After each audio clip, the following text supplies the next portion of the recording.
Hello प्यारे बच्चों, क्या हाल चाल आप सभी के। डियर स्टूडेंट्स, नवदीप सर की फिजिक्स की क्लास में आप सभी का स्वागत है प्यारे बच्चों। तो देखिए प्यारे बच्चों, अपने कर रहे थे जो फिजिक्स का चैप्टर नंबर 16, ठीक है, इलेक्ट्रॉनिक्स जो अपना चैप्टर है। और इसमें अपने क्या है कि जो टॉपिक है अपने पार्ट नंबर 9 आज इसका करने जा रहे हैं काफ़ी दिनों बाद। तो अब आपके एग्ज़ाम जो है वो एक बार पोस्टपोन हो चुके हैं, तो उसका अपने को सही से यूज करना है। तो इसी कारण आपको बहुत ही अच्छे तरीके से तैयारी करनी है और अब अपने दोबारा से स्टार्ट करते हैं। अब आप पर स्ट्रेस भी थोड़ा कम होगा, तो अपने और ज़्यादा अच्छे तरीके से इसको समझने की ट्राई करनी है। तो जो टॉपिक है इसमें वो है ट्रांजिस्टर के लिए अल्फा और बीटा में संबंध। अल्फा और बीटा आपको पता होना चाहिए क्या होते हैं। अल्फा को और बीटा को क्या बोलते हैं? धारा प्रवर्धन गुणांक बोल देते हैं, ठीक है, करंट एम्पलीफिकेशन फैक्टर। और अल्फा की वैल्यू क्या होती है? बी कॉमन बेस वाले से आई थी, उभयनिष्ठ आधार आधार में धारा प्रवर्धक गुणांक आया था। और बीटा क्या था? जो आपका उभयनिष्ठ उत्सर्जक विन्यास था उसमें धारा प्रवर्धन गुणांक आया था।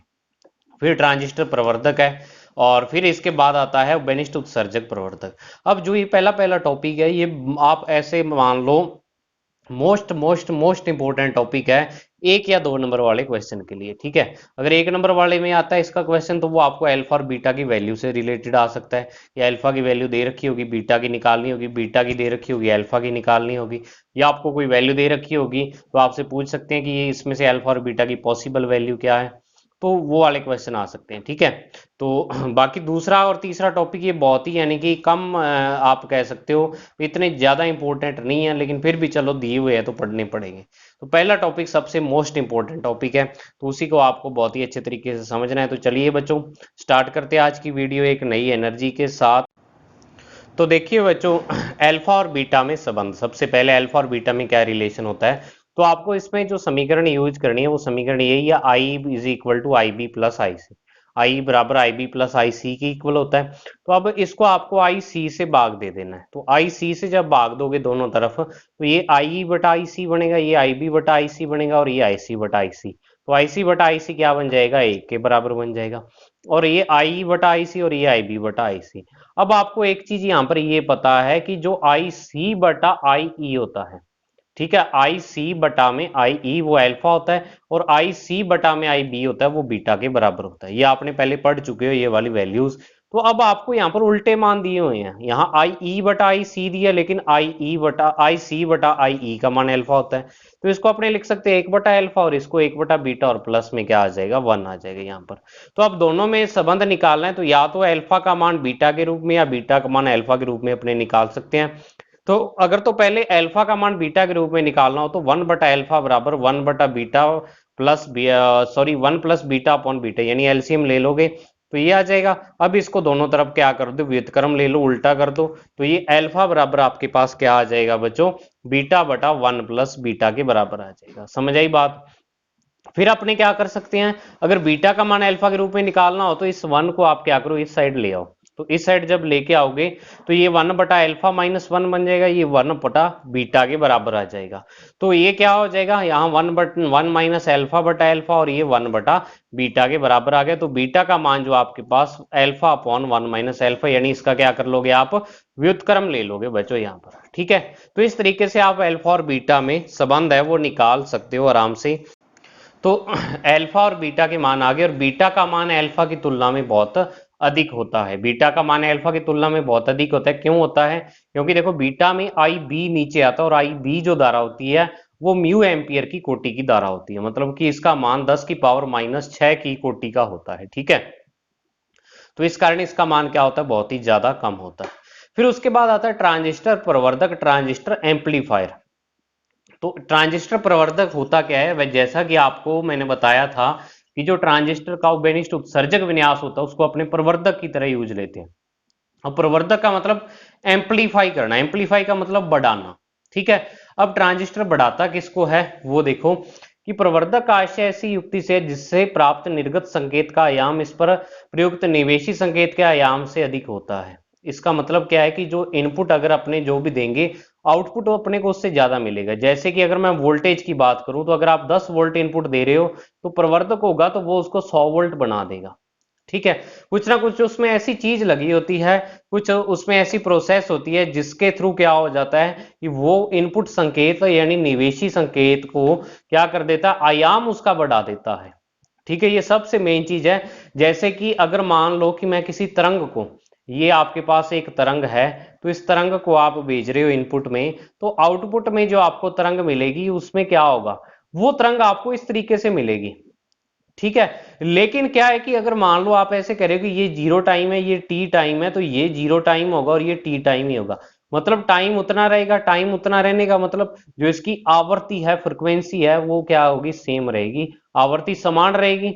लेकिन इसका आयाम है, आयाम क्या होता है, ये अधिकतम दूरी तक विस्थापन, वो आयाम क्या हो जाता है, बढ़ जाता है। मतलब कि अगर मान लो आपकी आवाज है, इसको मैं प्रवर्धित करना चाहूं, तो इस जो माइक होता है वो क्या करता है, आपकी आवाज तो वैसी की वैसी आती है। देखो हर एक बंदे की आवाज अलग होती है एक दूसरे से, तो वो जब माइक में बोलोगे तो आवाज तो वैसी अलग अलग रहेगी, और जिस तरीके की आपकी आवाज है माइक में उस तरीके की आवाज आती है। लेकिन होता क्या है कि आपकी आवाज बड़ी होके आती है माइक में, तो वो एक तरह का वहां पर क्या होता है, प्रवर्धक काम में आता है। प्रवर्धक क्या करता है, जो उस पर इनपुट दे रहे हो, अब इनपुट आपकी आवाज है, आउटपुट जो स्पीकर में आपकी आवाज आ रही है वो वाली है, तो उसको बढ़ा के ही क्या कर देता है, बढ़ाने की प्रक्रिया को ही अपने क्या बोल देते हैं, प्रवर्धन। तो सामान्यतः निवेशी संकेत प्रत्यावर्ती धारा या वोल्टता होती है। जो ट्रांजिस्टर है अपना, इसमें निवेशी जो संकेत होगा वो प्रत्यावर्ती धारा या वोल्टता अपने लेंगे। तो प्रत्यावर्ती धारा या वोल्टता को ये क्या कर देता है, बढ़ा देता है। संकेत में आयाम की वृद्धि की प्रक्रिया प्रवर्धन कहलाती है। मतलब प्रवर्धन की प्रक्रिया में ना ही तो उसकी आवर्ती चेंज होती है, ना ही उसका आवर्तकाल चेंज होता है। ओनली क्या चेंज होता है, उसका जो आयाम है वो चेंज हो जाता है। ठीक है। इससे संकेत की आकृति व आवृत्ति में कोई परिवर्तन नहीं होता। संकेत के आयाम में वृद्धि में आवश्यक ऊर्जा की प्राप्ति प्रवर्धक परिपथ में लगी दिष्ट प्रदायक डीसी पावर सप्लाई से होती है। मतलब कि अपने क्या करते हैं, अब आप कहोगे कि सर जैसे मान लो कि हमारी आवाज है, हमारी आवाज बड़ी हो गई आती है, तो इसका मतलब जो हम तो ऊर्जा कम लगा रहे हैं, लेकिन बाहर जो अपनी ध्वनि ऊर्जा है वो ज्यादा आ रही है। भी आपकी ध्वनि कम है लेकिन स्पीकर से ज्यादा आ रही है, तो मतलब वहां पर क्या हुआ, कुछ ना कुछ ऊर्जा उसमें मिक्स होगी, मिल गई, ज्यादा ऊर्जा बाहर आ रही है। तो अब सामान्यतः जो अपने ट्रांजिस्टर वाला प्रवर्धक परिपथ काम में लेते हैं, तो उसमें दिष्ट प्रदायक, मतलब एक बैटरी लगी होती है, डीसी बैटरी जो होती है। ठीक है। उसको आप इस तरीके से कंपैरिजन कर सकते हो जैसे माइक में बैटरी लगी हुई होती है, माइक बिना बैटरी के नहीं चलता। ठीक है। तो डीसी पावर सप्लाई से अपने क्या करते हैं, उसको जोड़ते हैं। अब होता क्या है, देखो इसमें कि निवेशी संकेत ये एक सामान्य डायग्राम है प्रवर्धक का, वास्तव में प्रवर्धक ऐसा नहीं होता, लेकिन ये डब्बों के थ्रू मतलब कि आरेख बनाया गया है एक तरीके का। भाई यहां से निवेशी संकेत देंगे, निवेशी टर्मिनल है, यहाँ पर निवेशी संकेत देंगे, प्रवर्धक इसको क्या करेगा, बढ़ाएगा। यहाँ निर्गत टर्मिनल होंगे और निर्गत लोड प्रतिरोध पर अपने क्या करेंगे, जो निर्गत संकेत है उनको प्राप्त करेंगे, यानी आउटपुट वाले संकेत यहाँ पर प्राप्त करेंगे। अब यहाँ पर एक उदाहरण दिया है कि उदाहरण हेतु माइक्रोफोन के द्वारा ध्वनि संकेतों को इनके तुल्य आवर्ती के विद्युत संकेतों में बदला जाता है। भी देखो, जो आप अगर अपने फोन की बात करते हैं, आप क्या करते हो कि जैसे मान लो आपने अपने किसी फ्रेंड को फोन लगाया, तो फोन लगाया तो उसने क्या किया, आपका फोन लाउड स्पीकर पर लगा दिया। तो चाहे आप धीरे बोल रहे हो, लेकिन उधर वाले जितने उसके पास बंदे बैठे होंगे सबको आपकी आवाज सुनाई देगी। मतलब वहां पर आपकी आवाज क्या हो रही है, प्रवर्धित हो रही है, एम्पलीफिकेशन हो रहा है आपकी आवाज का, आपकी आवाज बढ़ के जा रही है। ठीक है। तो फोन में क्या प्रोसेस होती है, फोन में उदाहरण दिया हुआ है, पहले इसको सामान्य समझो आप, कि सबसे पहले जो आपके फोन का माइक्रोफोन होता है, माइक्रोफोन होता है, ठीक है, फोन के नीचे बिल्कुल छोटा सा एक होल होता है, वो माइक्रोफोन लगा होता है वहां पर। वो क्या करता है, आपकी आवाज को कैच करता है, और आवाज को कैच करके फोन के सर्किट के अंदर क्या होता है, कुछ ऐसे यानी कंपोनेंट लगे होते हैं, घटक होते हैं, कि जो आपकी आवाज है, जो ध्वनि है, उसको वो विद्युत संकेतों में बदल देते हैं। ठीक है ना, वो क्या कर देते हैं उसको, विद्युत वाली जो, जैसे आप कह सकते हो उनको, विद्युत चुंबकीय तरंगों के रूप में बदल देते हैं। जो आपकी ध्वनि तरंगे होंगी ना, जो ध्वनि तरंगे उत्पन्न करोगे, उसको विद्युत चुंबकीय तरंगों में बदल देते हैं, और प्रवर्धक में निवेशित किया जाता है। और ये क्या करते हैं कि ये वाले जो आपके पास जो विद्युत चुंबकीय तरंगे हैं, ये आगे वाले फोन तक पहुंचती हैं। ठीक है। उस फोन में क्या लगा होता है, एक प्रवर्धक लगा हुआ होता है। ठीक है। तो सबसे पहले आप देखो, आपने माइक्रोफोन के द्वारा बोला, माइक्रोफोन, यहां पर आप हो खुद, ठीक है, ये हो आप, मैं यहां पर लिख देता हूं आप, और इधर आपका क्या है, फ्रेंड है। अब उस तक आवाज कैसे पहुंचती है और प्रवर्धक का उपयोग कैसे होता है। तो माइक्रोफोन से जो आवाज है वो आपकी ध्वनि ऊर्जा है, वो ध्वनि ऊर्जा किस में चेंज होगी, ध्वनि ऊर्जा जो आपकी चेंज होगी विद्युत चुंबकीय तरंगों में, इलेक्ट्रोमैग्नेटिक वेव में चेंज होगी। अब ये इलेक्ट्रोमैग्नेटिक वेव या विद्युत चुंबकीय तरंगें प्रकाश के वेग से गति करती हैं और बहुत ही कम समय में आपके जो फ्रेंड है उसके पास ये पहुंच जाती हैं। अब ये उसका फोन है, ठीक है। ये फोन का रिसीवर क्या करता है, इसको एक्सेप्ट करता है, जो ये विद्युत चुंबकीय तरंगे आप भेजते हो इसको ये ग्रहण कर लेता है फोन। और इसको सबसे पहले जो ये विद्युत चुंबकीय तरंगे हैं इसको सबसे पहले ये किस में चेंज करता है, ध्वनि तरंगों में चेंज करता है। किस में चेंज करता है, ध्वनि तरंगों में चेंज करता है। और फिर यहाँ पर एक लगा होता है प्रवर्धक, और वो प्रवर्धक आपकी आवाज को क्या कर देता है, और ज्यादा बढ़ा के आपके फ्रेंड को सुना देता है, ठीक है। तो जो लाउड स्पीकर पर अपनी आवाज सुनते हैं वो प्रवर्धक के थ्रू ही क्या होती है, बढ़ जाती है जो आपकी आवाज होती है। तो क्या होता है, लाउड स्पीकर द्वारा पुनः ध्वनि संकेतों में बदला जाता है, इससे आयाम उच्च होने के कारण हमें अधिक तीव्रता सुनाई देती है। तो ये प्रोसेस होती है। प्रवर्धकों के लिए निवेशी निर्गत और निवेशी संकेतों के अनुपात को प्रवर्धक गुणांक या लाभ कहते हैं, ठीक है। ये जो प्रवर्धक होते हैं उसमें कई गुणांक होते हैं। तो वो क्या क्या गुणांक होते हैं, निर्गत और निवेशी मतलब आउटपुट और इनपुट वोल्टेज या आउटपुट और इनपुट करंट का जो अनुपात होगा उसको अपने क्या बोलेंगे, प्रवर्धक गुणांक या लाभ कहेंगे। अब देखो सबसे पहले अपने यहाँ पर तीन चीजें पढ़ेंगे, वोल्टता लाभ, फिर धारा लाभ, फिर शक्ति लाभ, इस तरीके से, ठीक है, ये पढ़ेंगे। तो अब देखो सबसे पहले वोल्टता लाभ क्या होता है कि यदि निवेशी संकेत की वोल्टता वी आई है, निर्गत की वी जीरो है, वी ओ है, आई का मतलब इनपुट और ओ का मतलब आउटपुट, तो जो वोल्टता लाभ होता है इसको अपने ए वी से शो करते हैं। तो ए वी का जो मान होता है वो होता है वी ओ बटा वी आई, मतलब निर्गत बटा निवेशी मतलब आउटपुट बटा इनपुट। इन दोनों के अनुपात को अपने क्या बोल देंगे, वोल्टता लाभ। इस तरह धारा लाभ जो होगा वो होगा आई जीरो बटा आई आई ओ बटा आई आई, मतलब निर्गत संकेत धारा और निवेशी संकेत धारा, अगर आप धारा को बढ़ा रहे हो। फिर शक्ति प्रवर्धक गुणांक, अब शक्ति प्रवर्धक जो क्या है, आउटपुट पर अपने को पावर मिल रही है, शक्ति मिल रही है, निर्गत संकेत शक्ति और निवेशी संकेत शक्ति, दोनों का अनुपात। अब आपको पता है शक्ति होती है वोल्टता और धारा का गुणनफल, तो we zero into I zero और इनपुट वाली वी आई इंटू आई आई। तो ए पी जो यानी शक्ति गुणांक है, तो यहां पर जब आप दोनों का मान रखोगे इनका ये वाले मान, तो वीओ बटा वी आई और आई ओ बटा आई आई, तो ए वी इंटू आई है, मतलब कि यहां पर जो आपके पास शक्ति प्रवर्धक गुणांक है वो वोल्टता प्रवर्धक गुणांक और धारा प्रवर्धक गुणांक के गुणनफल के बराबर आता है। तो ट्रांजिस्टर को प्रवर्धक के रूप में काम लेने के लिए इसका उभयनिष्ठ उत्सर्जक विन्यास अधिक काम में लिया जाता है, क्योंकि इसमें धारा और वोल्टता व शक्ति प्रवर्धक गुणांक के मान अधिक होते हैं। तो आपको देखो इस टॉपिक में से इतना प्रश्न आ सकता है, आपसे पूछा जा सकता है कि दर्शाइए कि 2 नंबर वाला क्वेश्चन आ सकता है, दर्शाइए कि किसी प्रवर्धक के लिए जो शक्ति प्रवर्धक गुणांक है उसका मान क्या होता है, वोल्टता प्रवर्धक गुणांक और धारा प्रवर्धक गुणांक के गुणनफल के बराबर होता है। या आपको कह देंगे कि दर्शाइए कि एपी बराबर एवी इंटू ए आई, ठीक है। इस तरीके का प्रश्न आ सकता है अगर आया तो, नहीं तो बहुत ही कम उम्मीद आने की। फिर क्या होता है, यहां पर आता है उभयनिष्ठ उत्सर्जक प्रवर्धक, यानी कि ट्रांजिस्टर का जो उभयनिष्ठ उत्सर्जक विन्यास है उसको अपने सामान्यतः जो इलेक्ट्रॉनिक परिपथ होते हैं उसमें प्रवर्धक के रूप में काम में लेते हैं, ठीक है। ट्रांजिस्टर एक प्रवर्धक के रूप में बहुत ज्यादा काम में आता है।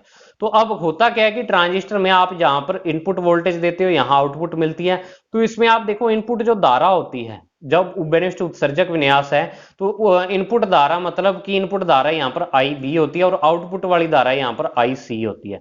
और जब आप इसका धारा प्रवर्धक गुणांक निकालते हो तो आई सी बटा आई बी आता है और इसका मान बहुत ज्यादा होता है। तो इस गुण के कारण यानी जो बीटा होता है, ये बीटा ही तो होता है आई सी बटा आई बी, तो बीटा का मान बहुत अधिक होने के कारण ट्रांजिस्टर को प्रवर्धक के रूप में काम में लिया जाता है। ये सिंपल डायग्राम दिखाया हुआ है। प्रवर्धक में कई चीजें और भी लगती हैं, कैपेसिटर, रेजिस्टेंस वगैरह काफी चीजें लगती हैं, लेकिन आपके जो है वो इंट्रोडक्शन पार्ट दिखाया गया है इसका, मतलब आपको तो यही याद रखना है, ठीक है।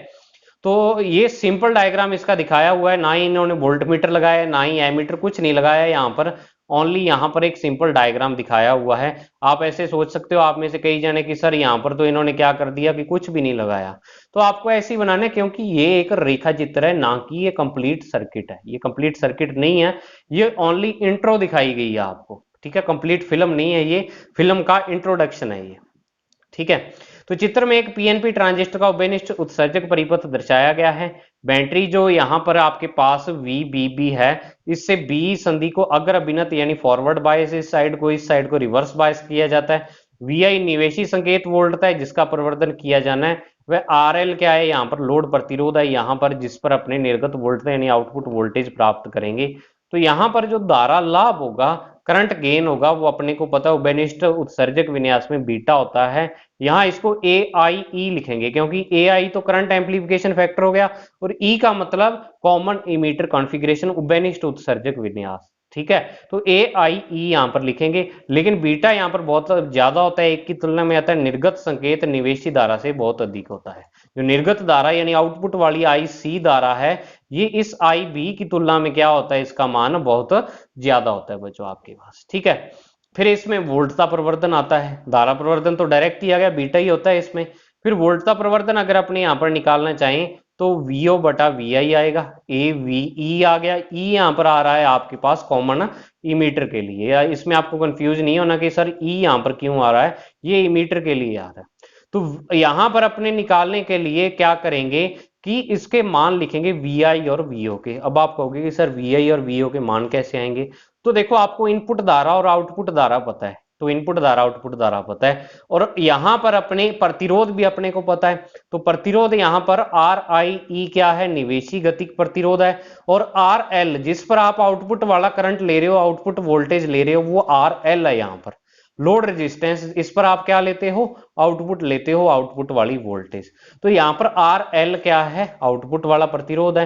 तो जो अपने पास यहाँ पर AVE का मान आ जाएगा, वो आप यहाँ पर जब वैल्यू रखोगे तो IC बटा IB, तो यहाँ पर क्या आ जाएगा बच्चों, बीटा आ जाएगा, और साथ में RL बटा RIE, ये इस परिपथ से आएगा जो आपने ये परिपथ ले रखा है। अब आप कहोगे कि सर RIE यहाँ पर कौन सा आया, तो ये निवेशी गतिक प्रतिरोध आया है। ठीक है, तो RL बटा RIE प्रतिरोध लाभ कहलाता है। यहां पर RL बटा RIE को एक नई राशि यहां पर परिभाषित की हुई है, प्रतिरोध लाभ। फिर आता है यहां पर शक्ति प्रवर्धन, मतलब कि जो शक्ति प्रवर्धन गुणांक है वो क्या होता है, तो आपको पता है शक्ति क्या होता है, धारा और वोल्टता के गुणनफल के बराबर। तो धारा प्रवर्धक गुणांक तो बीटा था, और वोल्टता वाला बीटा इंटू RL बटा IE आया। तो APE यानी शक्ति गुणांक आया उभयनिष्ठ उत्सर्जक विन्यास में बीटा स्क्वायर इंटू RL बटा RIE। और यहां पर कला संबंध क्या है कि उभयनिष्ठ उत्सर्जक प्रवर्धक में निवेशी संकेत और निर्गत संकेत में 180 डिग्री का कलांतर होता है। मतलब कोई तरंग अगर आप यहां पर इस प्रकार से भेजोगे, ऐसी तरंग आपकी जाएगी इनपुट में, तो आउटपुट पर अपने को उससे उल्टी मिलेगी। ये इसकी खासियत होती है उभयनिष्ठ उत्सर्जक विन्यास की। अब ये क्यों मिलती है, इसके बारे में आपको नहीं देखना है कि ऐसा क्यों होता है, या और आपको बस डायरेक्ट याद रखना है। तो कुछ भी नहीं, आज वाला टॉपिक ओनली, अगर जिस बच्चे के दिमाग में ये सेट बैठ गया ना कि हाई ये टॉपिक मुश्किल है, मुझे समझ नहीं आया, या ऐसे उसके नहीं समझ आएगा, वो जितना मर्जी जोर लगा ले।